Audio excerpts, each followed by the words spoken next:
Hello everyone, welcome to success T Punjab. मेरा नाम है अंकित कौशल। आज हम डिस्कस करेंगे स्ट्रेटजी ऑफ इकोनॉमिक्स फॉर नायब तहसीलदार एग्ज़ाम।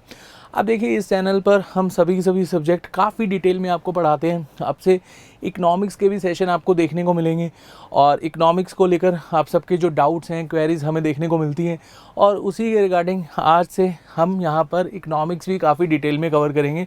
लेकिन सबसे पहले हम समझेंगे कि नायब तहसीलदार एग्ज़ाम को आप किस तरह से टैकल कर सकते हो। जस्ट हम इस सेशन में इकोनॉमिक्स की बात करेंगे। अब देखिए, इकोनॉमिक्स एक ऐसा सब्जेक्ट है जहाँ पर हमें करंट से रिलेटेड भी जो बेसिकली न्यूज़ है वो भी साथ साथ कवर करनी होती है और जो स्टैटिक का कंपोनेंट है वो तो हम डिस्कस करेंगे। अब हमें पता होना चाहिए कि इकोनॉमिक्स होता क्या है।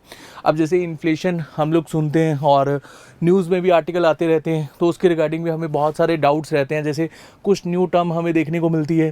स्टैगफ्लेशन अगर हम न्यूज़ में देख लेते हो तो वहाँ डाउट हमें हो जाता है कि हम किस तरह से इन जो टॉपिक्स को कवर करें। तो आज हम काफ़ी डिटेल में इस सेशन में कवर करेंगे। अब जो आपका नायब तहसीलदार का एग्ज़ाम है, इसमें इकोनॉमिक्स काफ़ी अच्छे से पूछी जाती है, मतलब लेवल काफ़ी अच्छा है।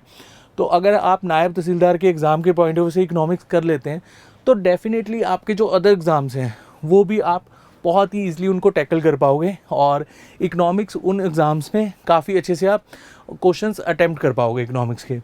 अब देखिए, यहाँ पर हम बात करेंगे जो मेन से टॉपिक हैं। अब टॉपिक के अंदर सब टॉपिक्स बहुत है, ऐसा मत समझना कि सिर्फ हम 10 जो टॉपिक में ही सारी इकोनॉमिक्स ख़त्म कर देंगे।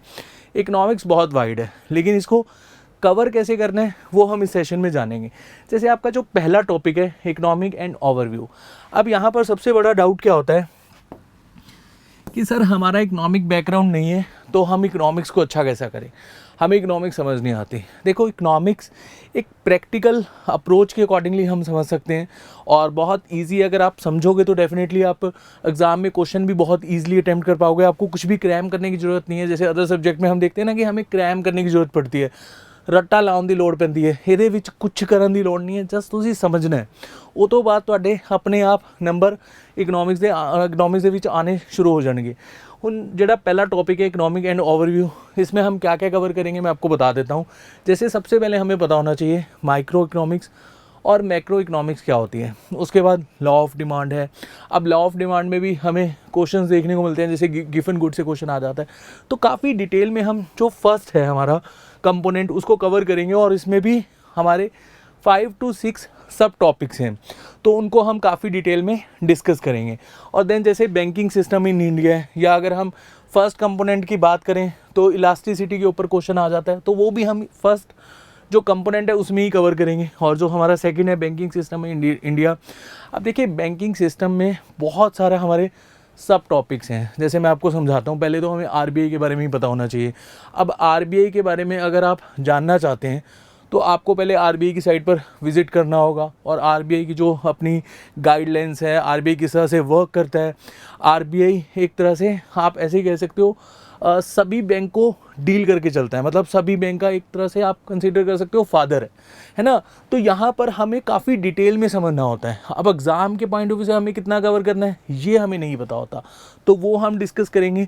और सबसे ज़्यादा जो क्वेश्चन पूछे जाते हैं, जैसे मॉनेटरी पॉलिसी से रिलेटेड क्वेश्चन आ जाता है। अब हर 2 महीने के बाद बाय मंथली मॉनेटरी पॉलिसी हमें देखने को मिलती है, तो वहाँ से क्वेश्चन बनता है। उसके बाद स्मॉल बैंक को लेकर कोई ऐसा अपडेट आई है, पेमेंट बैंक को लेकर कोई अपडेट आई है, या कोई बैंकरप्सी हो रहा है, या फिर नॉन परफॉर्मिंग एसेट्स बढ़ रहे हैं। तो इस तरह की जो न्यूज़ होती है और इस तरह से हमें स्टैटिक फैक्ट्स भी पता होने चाहिए। अब यहाँ पर ऐसे समझ लो कि हम लोग देखते हैं कि बजट में अनाउंस करा गया है कि जो बैंक्स हैं वो मर्ज हो रहे हैं। अब मर्जर का क्या कारण है और किस तरह से बैंक वर्क करते हैं। अब बहुत सारी टर्म्स होती हैं, जैसे कि मैंने आपको यहाँ पर बताया था नॉन परफॉर्मिंग एसेट्स, है ना। नॉन परफॉर्मिंग एसेट्स में भी हम देखते हैं कि साथ साथ इससे रिलेटेबल टर्म्स हमसे पूछी जाती हैं, एसेट्स रिकंस्ट्रक्शन कंपनी। तो यहाँ पर बैंकिंग सिस्टम इंडिया बहुत डीप टॉपिक है, इसको हम काफ़ी डिटेल में कवर करेंगे। और साथ साथ बात करें मनी एंड इन्फ्लेशन। अब इन्फ्लेशन से रिगार्डिंग तो आप सब जानते ही हैं कि हमारे न्यूज़ में भी हमें देखने को मिल जाता है। जैसे स्टैगफ्लेशन है, हाइपर इन्फ्लेशन है। अब स्टैगफ्लेशन एक क्वेश्चन पूछा हुआ था अभी रिसेंटली, किसी स्टेट पीसीएस में आया हुआ था कि क्या हमारे इंडिया में स्टैगफ्लेशन हमें देखने को मिलता है। अब स्टैगफ्लेशन अगर आपको सिंपल वर्ड्स में पता है कि स्टैगफ्लेशन को हम किस तरह से देख सकते हैं, जैसे पॉवर्टी अगर किसी देश में है, मतलब गरीबी सबसे ज़्यादा है या गरीबी रेखा बढ़ती जा रही है या फिर वहाँ पर महंगाई भी बढ़ती जा रही है, और वहाँ पर हम अगर एम्प्लॉयमेंट फैक्टर भी देख लें कि एम्प्लॉयमेंट फैक्टर में भी हम देखें ना कि अनएम्प्लॉयमेंट बहुत ज़्यादा होती जा रही है, तो उस देश को हम मानेंगे कि वहाँ पे स्टैगफ्लेशन चल रहा है। अगर आप इजी वर्ड में समझ जाओगे तो डेफिनेटली उसके रिगार्डिंग कोई भी क्वेश्चन आपसे पूछा जाएगा तो आप अटेम्प्ट कर लोगे। तो इसी तरह से हमें इकोनॉमिक्स को कवर करना होगा। देन मनी है, अब मनी में सबसे ज़्यादा हमें जो डाउट्स रहते हैं, जैसे मॉनेटरी पॉलिसी का भी आप यहाँ पर एक तरह से एग्जांपल कोट कर सकते हो, तो वो हम काफ़ी डिटेल में डिस्कस करेंगे। Then concept of national income. अब देखो नेशनल इनकम में हम लोग हमेशा से सुनते आए हैं कि भारत की जो जीडीपी है वो बढ़ रही है। अब जीडीपी होता क्या है हमें ये भी तो पता होना चाहिए। जीडीपी, जीएनपी किस तरह से हमारे देश में हमें हर स्टेट की जो एक पर कैपिटा इनकम होती है वो कैसे कैलकुलेट होती है, वो हम काफ़ी डिटेल में कवर करेंगे। देन उसके बाद इकोनॉमिक रिफॉर्म्स। अब देखो करंट अफेयर का अगेन यहाँ पर हमें कहीं ना कहीं सहारा लेना होगा और हम देखेंगे कि इकोनॉमी के रिगार्डिंग क्या क्या रिफॉर्म्स हो रहे हैं, वो हम काफ़ी डिटेल में इस कंपोनेंट में कवर करेंगे।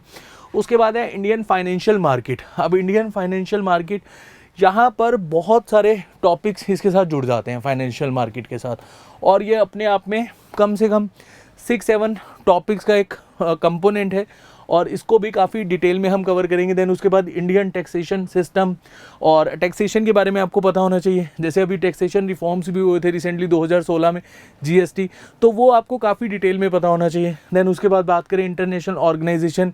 अब इंटरनेशनल ऑर्गेनाइजेशन से क्वेश्चन आ जाते हैं। अब इकोनॉमिक्स के रिगार्डिंग अगर हम समझें तो जैसे वर्ल्ड बैंक है, आईएमएफ है, आईएमएफ ने श्रीलंका को लोन दिया, पाकिस्तान के साथ आईएमएफ की डील चल रही थी, है ना, जहाँ पर भी इकोनॉमिकल क्राइसिस आएंगे तो आईएमएफ से वो लोन लेते हैं।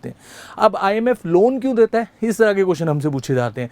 आईएमएफ की खुद की करेंसी है एसडीआर, स्पेशल ड्राइंग राइट, वो कितनी करेंसी से मिलकर बनी है, ये हमसे क्वेश्चन पूछे जाते हैं। अब ऐसी ही एक ऑर्गेनाइजेशन है ब्रिक्स। ब्रिक्स 5 देशों से मिलकर बने, ईजी है याद करना, बी से ब्राज़ील, आर से रशिया, आई से इंडिया, सी से चाइना, एस से साउथ अफ्रीका। अब इन्होंने मिलकर एक बैंक बना रखा है NDB bank, new development bank. अब उसको हम किस तरह से देखते हैं या वो ब्रिक्स नेशन की किस तरह से हेल्प करता है वो हमें समझना होगा। उसके बाद वर्ल्ड बैंक से अभी रिसेंटली जो हमारी इंडियन स्टेट्स हैं वो लोन लेती रहती हैं, तो वो हमें काफ़ी अच्छे से पता होना चाहिए। और बजट तो खैर अपने आप में इम्पॉर्टेंट है। पंजाब का बजट देवेंद्र सर ने काफ़ी डिटेल में आपको बताया था। अब नेशनल बजट से भी क्वेश्चन पूछे जाते हैं, फैक्चुअल क्वेश्चन आते हैं, तो फैक्चुअल में हमें जो फिगर होती है वो भी याद करनी होती है। और उसके बाद पॉवर्टी एंड अनएम्प्लॉयमेंट। अब देखो हमारे देश में होता क्या है, जनरली अगर हम बात करें, जैसे मान लो कि हम आप किसी भी उसमें ग्रेजुएशन कर लेते हो, या मान लो कि आपने बीटेक कर रखी है और आप बीटेक करने के बाद गवर्नमेंट जॉब की प्रिपरेशन कर रहे हो, है ना, तो वो भी आपको पता होना चाहिए कि आप अपनी एम्प्लॉयमेंट में अंडर एम्प्लॉयमेंट हो या आप कौन से सेक्टर में एम्प्लॉयमेंट कर रहे हो। और साथ साथ आपको पॉवर्टी बहुत ही डिटेल में समझने की ज़रूरत है। और इसमें एक कंपोनेंट हम और ऐड करेंगे, एग्रीकल्चर। एग्रीकल्चर से बहुत सारे क्वेश्चन पूछे जाते हैं जो एग्रीकल्चर के रिगार्डिंग रिफॉर्म्स होते हैं, जैसे एमएसपी है, खैर वो मैंने करंट अफेयर में उसको ऐड ऑन किया है। और जो इंपॉर्टेंट करंट अफेयर टॉपिक्स हैं रिलेटेड टू इकोनॉमिक्स वो भी आप देख सकते हो। फिस्कल पॉलिसी हमें हर 2 महीने के बाद न्यूज़पेपर में देखने को मिलती है। जैसे ही मॉनेटरी पॉलिसी को लेकर आर्टिकल आता है, और मॉनेटरी पॉलिसी होती क्या है, इसको लेकर कौन आया था, उर्जित आर पटेल। इसमें 6 मेंबर्स होते हैं, काम क्या करती है वो हमें समझना होगा। जैसे मैं आपको एक एग्जांपल दूं इसका, मॉनेटरी पॉलिसी का। अब आपने रेपो रेट सुना होगा, repo rate, reverse repo rate, RRR लिख रहा हूँ मैं, इसको मूवी ना समझ लेना। उसके बाद SLR है, देन बैंक रेट है, और उसके साथ साथ कैश रिजर्व रेशो CRR, है ना। अब यहाँ पर ये जो टर्म्स हैं, ये टर्म्स हमको क्लियर होनी चाहिए। हम इनको किस तरह से समझ सकते हैं, बहुत इजी है समझना। हम जस्ट एक इसको एग्जांपल के थ्रू समझेंगे, और आप यहाँ पर कुछ भी आपको याद नहीं करना है, जस्ट आपको समझना है, क्योंकि इकोनॉमिक्स रट्टे से नहीं चलेगी। इकोनॉमिक्स में आपको समझना पड़ेगा। जहाँ आपने समझ ली वहाँ पर आप कोई भी एग्ज़ाम का क्वेश्चन आ जाए उसको आप बहुत ही ईजिली अटैम्प्ट कर लोगे। उसके बाद बात करें हम नेक्स्ट टॉपिक की, मॉनेटरी पॉलिसी है। देन उसके बाद just a second, monetary policy, उसके बाद है नॉन परफॉर्मिंग एसेट्स। अब नॉन परफॉर्मिंग एसेट्स क्या होते हैं, मान लो कि आपने लोन लिया और आपने जो लोन की एक तरह से EMI जाती है, फर्स्ट मंथ नहीं भरी, चलो कोई रीज़न आ जाता है नहीं भरता पर्सन, सेकंड मंथ नहीं भरी, थर्ड मंथ नहीं भरी, तो बैंक की नज़र में आप डिफ़ाल्टर हो जाओगे, है ना। नॉन परफॉर्मिंग एसेट्स, जो बैंक का एसेट है वो परफॉर्म ही नहीं कर रहा, उसको हम क्या बोलेंगे, नॉन परफॉर्मिंग एसेट्स। जैसे आपको पता है हमारे देश में बहुत सारे लोग हैं जो पैसा लेके बाहर भाग जाते हैं, विजय माल्या आपको याद आ रहा होगा, नीरव मोदी है। तो इस तरह से हमें यहाँ पर सभी की सभी फैक्ट्स पता होने चाहिए। उसके बाद ग्रीन बॉन्ड्स है, ग्रीन बॉन्ड के साथ साथ इंडिया का जो बॉन्ड है मसाला बॉन्ड, वो हम काफ़ी डिटेल में डिस्कस करेंगे। अगर करंट में है तो करंट के पॉइंट ऑफ व्यू से, अगर स्टैटिक तो हम कवर करेंगे। ब्लू बॉन्ड क्या होते हैं, है ना, अदर नेशंस के जो बॉन्ड है, मतलब अगर इंडियन करेंसी में हम डील करना चाहते हैं, फॉरेन इन्वेस्टर अगर इंडिया करेंसी में डील करना चाहते हैं तो वो कौन से बॉन्ड खरीदेंगे, मसाला बॉन्ड। अगर हम किसी दूसरे देश की करेंसी में डील करना चाहते हैं तो हम उनके बॉन्ड्स खरीदेंगे। तो हमें स्टैटिक के पॉइंट ऑफ व्यू से भी पता होना चाहिए और साथ साथ हमें करंट अफेयर के पॉइंट ऑफ व्यू से भी पता होना चाहिए। उसके बाद फॉरेन डायरेक्ट इन्वेस्टमेंट, जैसे हम सुनते हैं ना कि भाई 2014 के बाद हमारे देश में जो फॉरेन डायरेक्ट इन्वेस्टमेंट है वो बढ़ा है, और हमारे देश में जो FDI है वो ऐसे नेशन से आता है जिनको हम टैक्स हेवन नेशन कहते हैं। अब टैक्स हेवन नेशन क्या होते हैं, टैक्स किस तरह से वहाँ पर देखा जाता है, और वहाँ से इतना पैसा आ रहा है तो वहाँ की गवर्नमेंट उनको किस तरह से टैकल करती है, तो काफ़ी डिटेल में हम इसमें कवर करेंगे। उसके बाद ग्लोबल इंस्टीट्यूशन है, अगेन यहाँ पर वर्ल्ड बैंक, IMF है, और ADB बैंक है, Asian development bank, AIIB bank है, और साथ साथ यूरोपियन बैंक है। तो ये हम काफ़ी डिटेल में कवर करेंगे। एग्रीकल्चर करंट अफेयर के पॉइंट ऑफ व्यू से समझना बहुत ज़रूरी है। हमारी गवर्नमेंट MSP को लेकर क्या रिफॉर्म्स कर रही है, और यूरिया को लेकर यहाँ पर हमारी गवर्नमेंट किस तरह से सब्सिडीज़ प्रोवाइड करती है, वो हम काफ़ी डिटेल में समझेंगे। और एक टॉपिक है सेमीकंडक्टर इंडस्ट्री इन इंडिया, या कोई भी इंडस्ट्री है तो उसकी वैल्यू क्या है वो हम समझेंगे। और देन टेलीकॉम सेक्टर है, टेलीकॉम सेक्टर में भी हमें देखने को मिलता रहता है ना, रिफॉर्म्स होते रहते हैं, तो वो हम काफ़ी डिटेल में समझेंगे। जैसे एक एग्जांपल है, पीछे हुआ था काफ़ी दिनों पहले कि वोडाफोन और आइडिया ने मर्जर कर लिया, है ना। मैं जस्ट एग्जांपल कोट कर रहा हूँ, हालांकि काफ़ी पुरानी न्यूज़ है। इस तरह के जो रिफॉर्म्स होते हैं वो हम डिस्कस करेंगे। अब देखिए इकोनॉमिक्स हम कवर कैसे करेंगे ये तो आपको समझ में आ गया। अब आपका क्वेश्चन नेक्स्ट क्या बनता है कि सर इकोनॉमिक्स के रिगार्डिंग कौन सी बुक्स हम पढ़ सकते हैं। अगर हम खुद से सेल्फ स्टडी करना चाहते हैं तो हम कौन सी बुक पढ़ें। देखो आपको मैं यहाँ पर ये कहूँगा, सभी की सभी जो NCERTs हैं वो आप कवर कर लो डिटेल में, तभी आप इकोनॉमिक्स को अच्छा कर पाओगे। या फिर एक बुक आती है रमेश सिंह की, अगर आप ये बुक कर लेते हो तो आपकी इकोनॉमिक्स अच्छी हो जाएगी। अब आप खुद सोचो, क्या ये बुक आप खुद से कर सकते हो। अब हिस्ट्री है या फिर अदर जो सब्जेक्ट्स होते हैं, हाँ हालांकि उनमें भी हमें समझने की ज़रूरत है, कई पॉइंट्स हमें समझ नहीं होते हैं और कई पॉइंट हमें क्लियर नहीं होते हैं सर के बिना, चाहे ज्योग्राफी की बात करें। लेकिन इकोनॉमिक्स पढ़कर खुद से समझ आ जाए ये सबसे मुश्किल टास्क है, तो आपको समझनी ही होगी। अगर आप खुद से करना चाहते हैं तो डेफिनेटली आप इन बुक्स को रेफ़र कर सकते हैं, NCERT पढ़ सकते हैं, नहीं तो रमेश सिंह की बुक है। और साथ साथ आपको जो इंस्टीट्यूशन साइट्स हैं वो भी देखनी होंगी, RBI, उसके साथ साथ वर्ल्ड बैंक की, IMF की, सभी बैंक्स के रिगार्डिंग, जैसे ADB बैंक के रिगार्डिंग, AIB बैंक के रिगार्डिंग, यूरोपियन बैंक के रिगार्डिंग। तो सभी जो साइट्स हैं वो भी आपको विजिट करनी होंगी, तब जाकर आप इकोनॉमिक्स को अच्छा कर पाओगे। ठीक है, यहाँ पर आपको मैं डरा नहीं रहा हूँ, लेकिन आपको मैं सच्चाई से रूबरू करवा रहा हूँ कि आप इकोनॉमिक्स जब खुद से पढ़ोगे तो आपको इकोनॉमिक्स का काफ़ी वास्ट में सिलेबस कवर करना होगा, और इतना ज़्यादा हमारे एग्ज़ाम में क्वेश्चन पूछे भी नहीं जाते।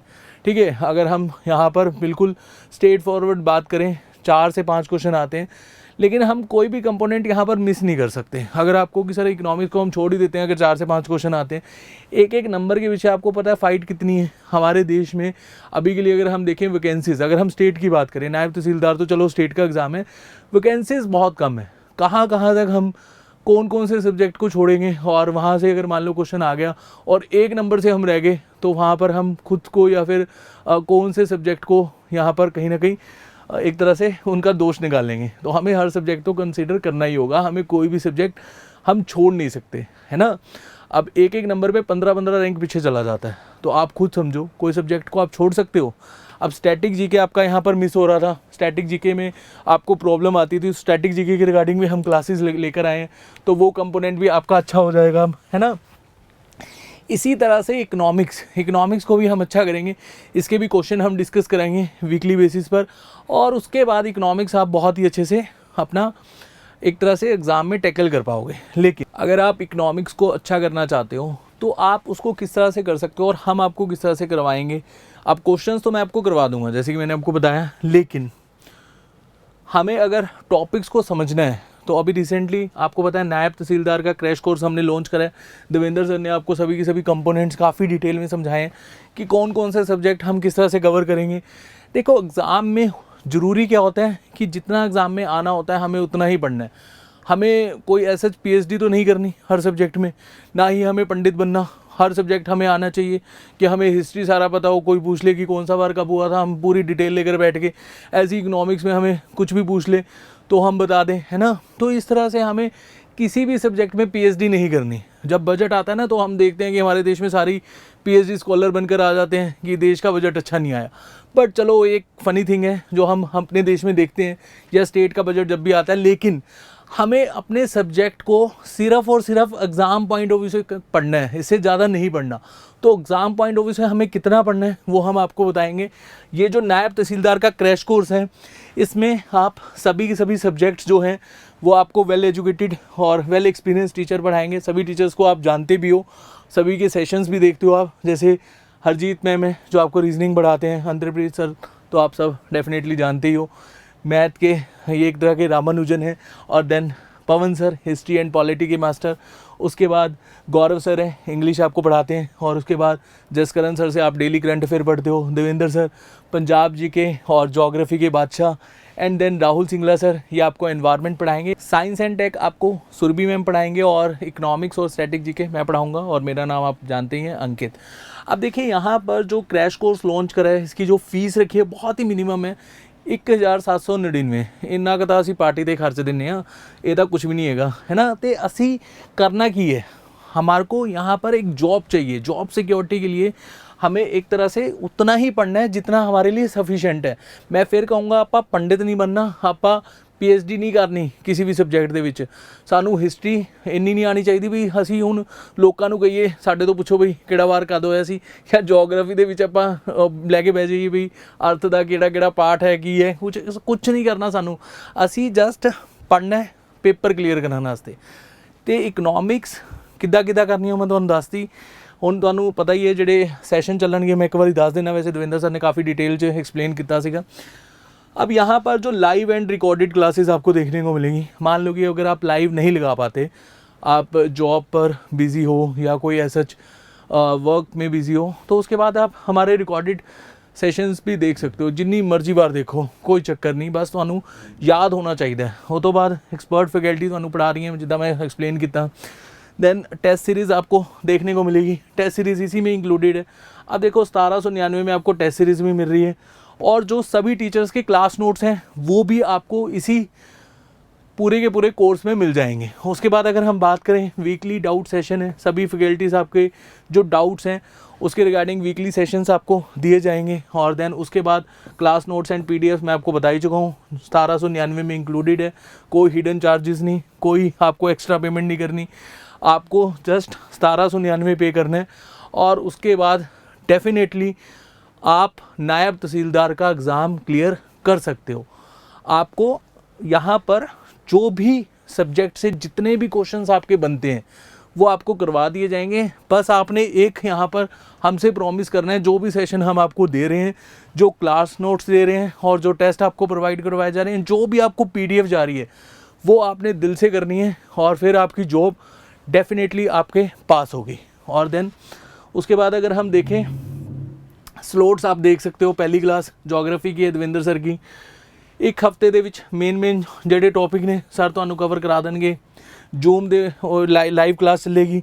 और उसके बाद अगर हम बात करें हिस्ट्री, पवन सर आपको कराएंगे, देन इकोनॉमिक्स मैं करवाऊंगा आपको, पॉलिटी अगेन पवन सर करवाएंगे, पंजाब जी के Davinder sir, environment Rahul Singla sir आपको करवाएंगे, science and tech Surbhi ma'am आपको करवाएंगे। और उसके बाद अगर हम बात करें मैथ और रीजनिंग की, यहाँ पर आपको पता है जो अंतरप्रीत सर मैथ पढ़ाते हैं और रीजनिंग पढ़ाते हैं हरजीत मैम। तो देखिए सभी के सभी जो सब्जेक्ट्स हैं वो आपको पढ़ाए जा रहे हैं एक बेस्ट और एक्सपर्ट फैकल्टीज़ के द्वारा। तो आपका एग्ज़ाम तो डेफिनेटली क्रैक होगा ही होगा अगर आप दिल से पढ़ेंगे तो। ठीक है, तो इसमें इससे ज़्यादा कुछ नहीं है।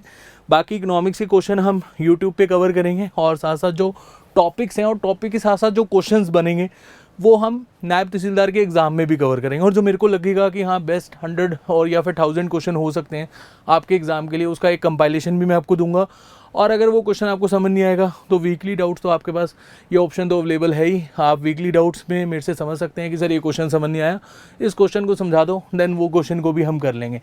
तो चलो आज लिए नहीं, बाकी फिर नेक्स्ट सेशन 'ਚ मिलांगे। कल मेरा सेशन है स्टैटिक जीके का, 4 ਵਜੇ मिलते हैं। तो अपना ध्यान रखियो। सत श्री अकाल, तुहाडा बहुत बहुत धन्यवाद।